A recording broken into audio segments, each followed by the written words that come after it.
시청자 여러분 안녕하십니까? 한상재입니다. 지금부터 2024년 10월 8일 화요일 한상재와 함께하는 인도네시아 자연이 그리워 유튜브 방송을 시작하겠습니다.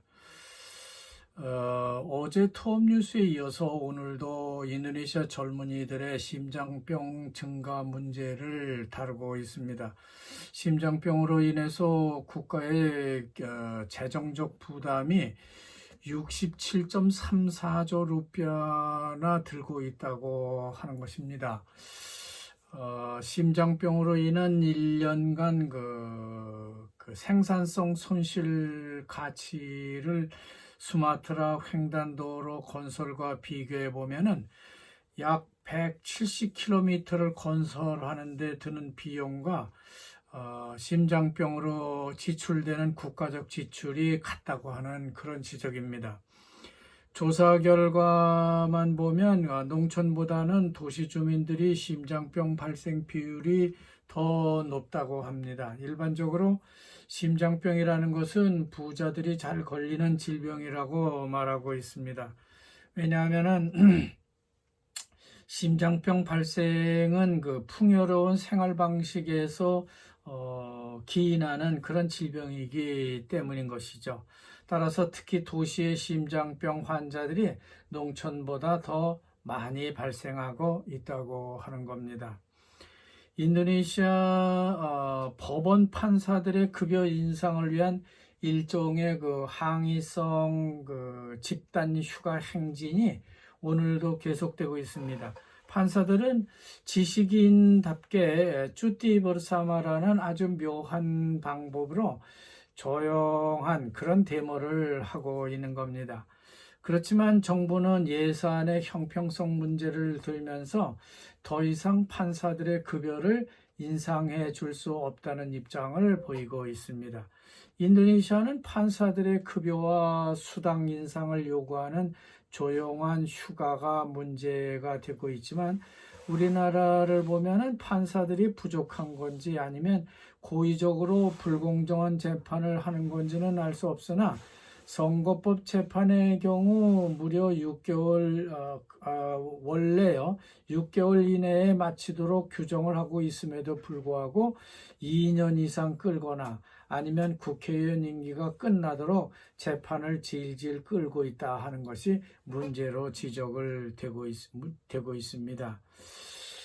인도네시아는 판사들의 급여와 수당이 너무 적기 때문에 어떤 재판에서 피고인이 내미는 그런 유혹을 뿌리치기 어렵다고 말합니다. 그건 우리나라도 마찬가지로 비슷하다 하는 그런 생각이 듭니다. 우리나라는 그 선거법 재판을 할 때도 2심 재판에서 무죄로 합의 결과를 내놓았지만은 대법원에서 다시 그걸 무효로 이렇게 결정하는 경우가 있었기 때문에 지금 우리나라 정치권은 상당히 복잡하죠. 이런 것을 보면은 우리나라 판사들이 그 인도네시아 판사들보다 좀 더 비양심적인 그런 재판을 하는 게 아닌가 하는 그런 생각이 들 정도입니다.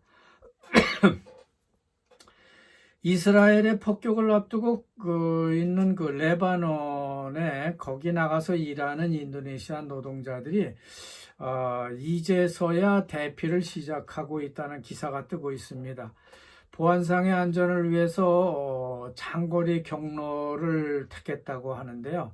다마스커스 그러니까 사도 바울이 회개하고 기독교 그러니까 개신교로 예수님을 제자가 된 다마스커스와 암만이라는 나라의 도로를 통해서 인도네시아 근로자 40명을 대피시키고 있다고 합니다.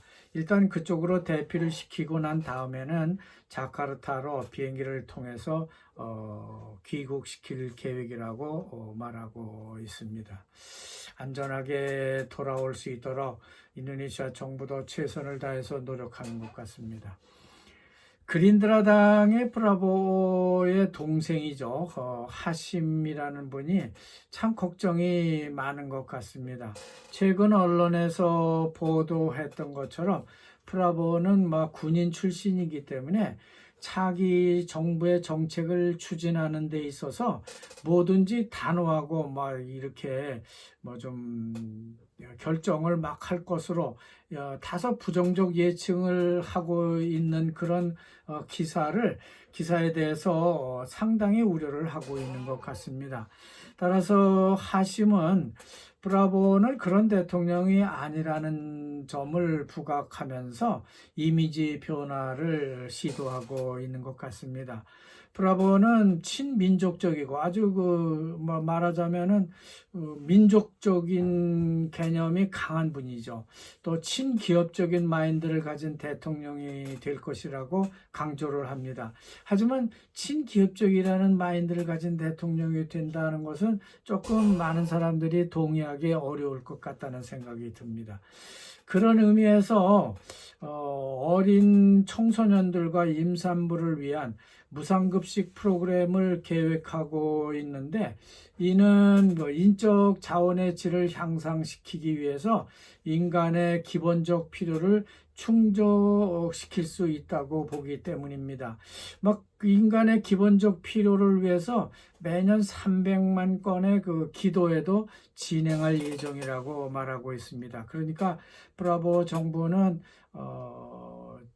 어린이 청소년들과 임산부의 영양 부족을 메꿔주고, 또 300만 건의 기도회를 통해서 인간의 기본적 국민들을 좀 더 계몽하고 또 질을 향상시키겠다 하는 그런 계획을 갖고 있다고 하는 것이죠. 이런 점에서 볼 때 브라보는 조코이 대통령과 이재명 당대표 같은 정치인들과는 구별을 된다고 할 수 있겠습니다.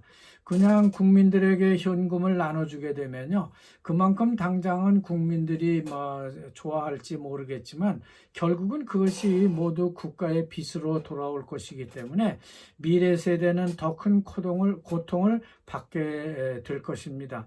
따라서 당장 인도네시아에 필요한 것은 현금 살포보다는 무상급식이 아니냐 하는 그런 생각을 갖고 있다고 하는 것이죠.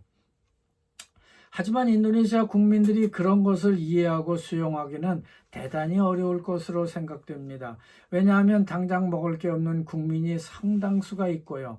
학생들이나 임산부에게만 무상급식을 한다고 하니까 가난한 국민들과 노인들은 그만큼 소외되고 또 형평성 문제가 나타날 수 있기 때문에 그렇다는 거죠.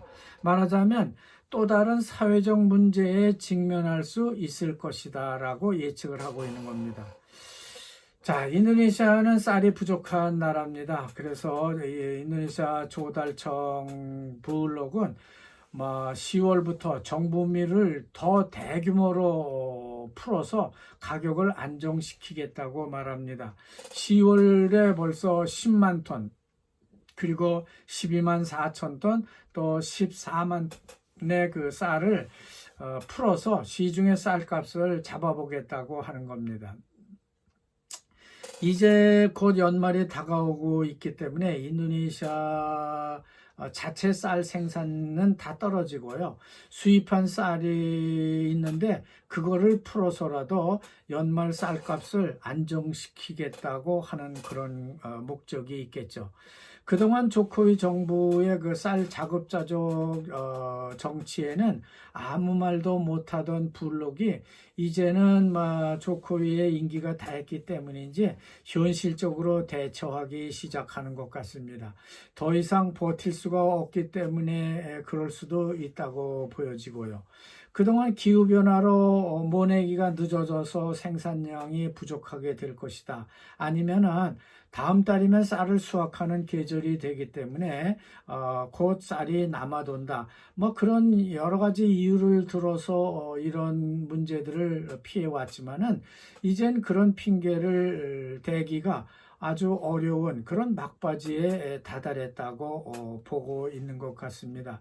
따라서 그런 핑계를 대지 않고 수입한 쌀을 그러니까 총 금년에 570만 톤을 수입하게 돼 있는데 이 쌀을 수입해서 인도네시아에 좀 공급을 하고 그래서 쌀값을 안정시키겠다고 하는 것이죠.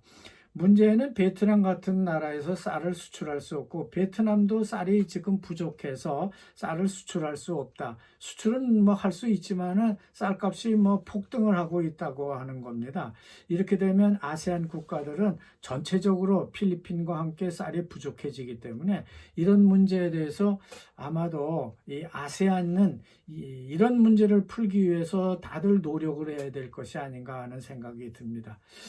자, 오늘 아침에 저는 급히 서울을 가야 되기 때문에 이 정도에서 마치겠습니다.